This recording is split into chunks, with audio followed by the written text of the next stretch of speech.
লেবু জাতীয় গাছে খাবার দেওয়া শুরু হয় ফল মার্বেল সাইজ হয়ে যাওয়ার পর। কারণ 80% কুড়ি বা গুটি ঝরে যাওয়ার পর যে 20% গাছে থেকে যায়, সেই 20% নিয়েই কিন্তু আমাদের বাগান, আর সেই 20%কেই কিন্তু ভালো পরিচর্যা, খাবার, যত্ন আদি দিয়ে বড় করতে হয়। 20% ভরে রাখে আমাদের বাগানকে। তো আসুন দেখি লেবু গাছে এই সময় আমরা কী ধরনের খাবার ব্যবহার করতে পারি। যখনই আসবো ফল সেট হয়ে যাওয়ার পর খাবারের কথায়, সেই খাবারে কিন্তু খাদ্যের সমস্ত উপাদান মজুদ থাকতে হবে। খাদ্যটি হবে পুষ্টিকর, খাদ্যটি হবে মিশ্র। সেখানে মাইক্রো এবং ম্যাক্রো নিউট্রিয়েন্ট কিন্তু বর্তমান থাকবে। আমরা ব্যবহার করব এনপিকে, যেন এমপিকে ব্যালেন্স সঠিক থাকে। থাকতে হবে ক্যালসিয়াম, থাকতে হবে ম্যাগনেসিয়াম। আমরা দিতে পারি মিশ্র সার, সেটিও ব্যবহার করব 1 থেকে 1.5 মাস পর পর।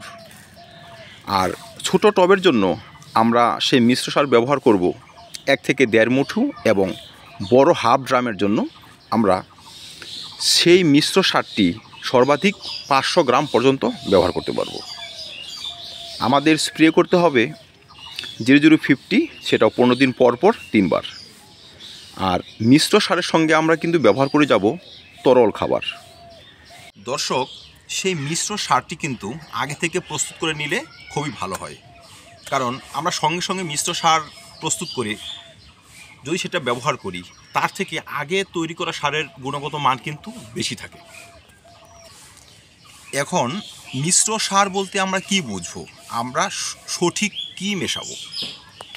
এখানে দেখুন আমার একটি মিশ্র সার তৈরি করা আছে। এখানে আমি কি ব্যবহার করেছি সেটি একবার বলে দিই। এখানে আছে প্রায় 80% পুরনো গোবর শুকিয়ে একদম ঝুরঝুর করে নিয়েছি আমি।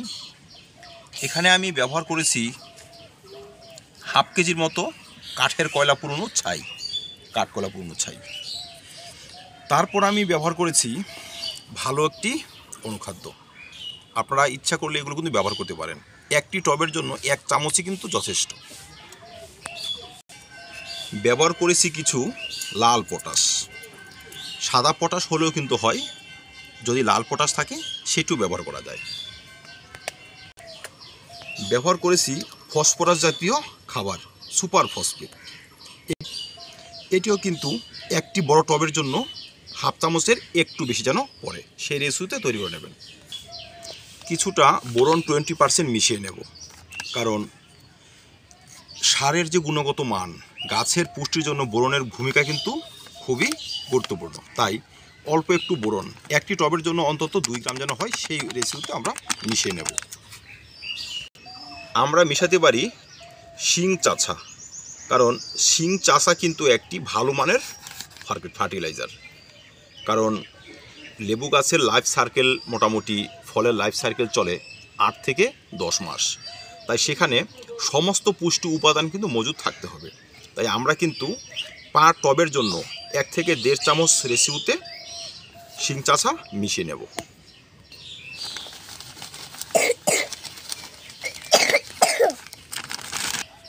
আমরা কিছুটা হাড় গরু দিয়ে দেব, শিং চাচা হাড় গরু, এবং একটি ভালো ফাঙ্গিসাইড কিন্তু অল্প পরিমাণ দিয়ে দেব। কারণ যেহেতু এখানে গোবর সার, পাতাপোতা সার কিছু মিশানো হয়েছে, সেসবে কিন্তু ছত্রাকনাশক ব্যবহার করতে হবে, কারণ ছত্রাকের আক্রমণ থাকতে পারে। তাই আমরা একটি টবের জন্য অন্তত 1.5 গ্রাম পরিমাণে কিন্তু অ্যান্ট্রাকোল মিশিয়ে দিতে পারি। আর সঙ্গে মিশিয়ে নেব কিছুটা নিমখোল, কারণ গাছের যে রোগ পোকার আক্রমণ হয়, নিমখোল যদি ব্যবহার করা হয়, মাটির গুণগত মান ভালো থাকে, রোগ পোকার হাত থেকে গাছে রক্ষা করে দেয় নিমখোল। এবার এই মিশ্রণটি ভালোভাবে কিন্তু আমাদের মিশিয়ে নিতে হবে, খুবই ভালোভাবে আমরা মিশিয়ে নেব। মিশিয়ে নিয়ে আমরা কিন্তু 4 থেকে 5 দিন এমনিতে ফেলে রাখবো। যদি সম্ভব হয়, সময় পাওয়া যায়, আপনারা কিন্তু ফেলে রাখবেন। ফেলে রেখে তারপর সেটি খুব ইজিলি কিন্তু ব্যবহার করা যায়।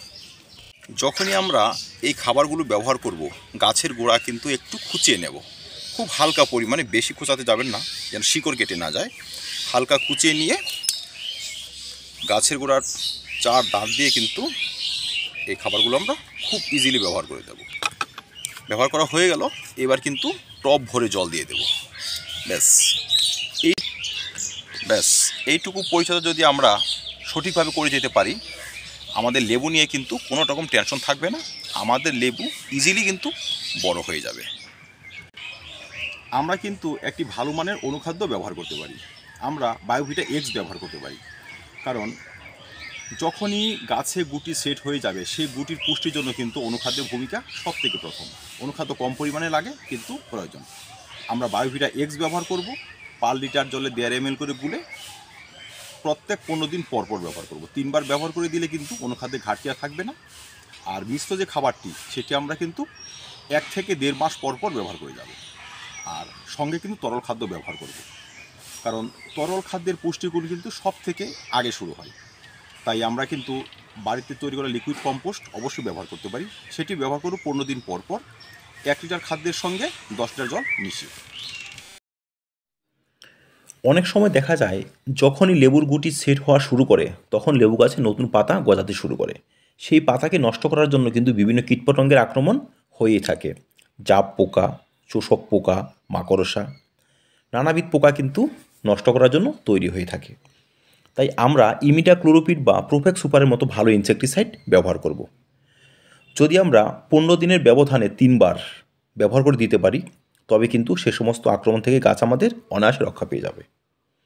আর সর্বশেষ বলবো একটি ভালো ছত্রাকনাশক ব্যবহারের কথা, কারণ ফল পচা যে সমস্যাটি, সেটি কিন্তু ছত্রাকের কারণেই হয়ে থাকে।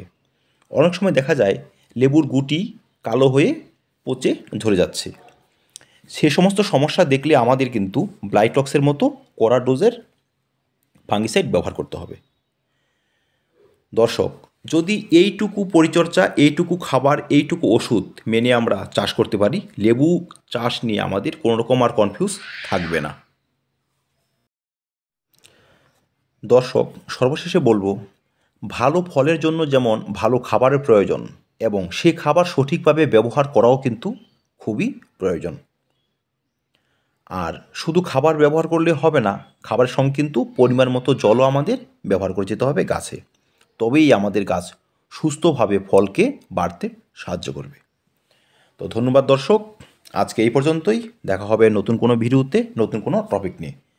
ভিডিওটি ভালো লাগলে লাইক এবং শেয়ার করবেন, চ্যানেলটি সাবস্ক্রাইব করে পাশে থাকবেন। ধন্যবাদ।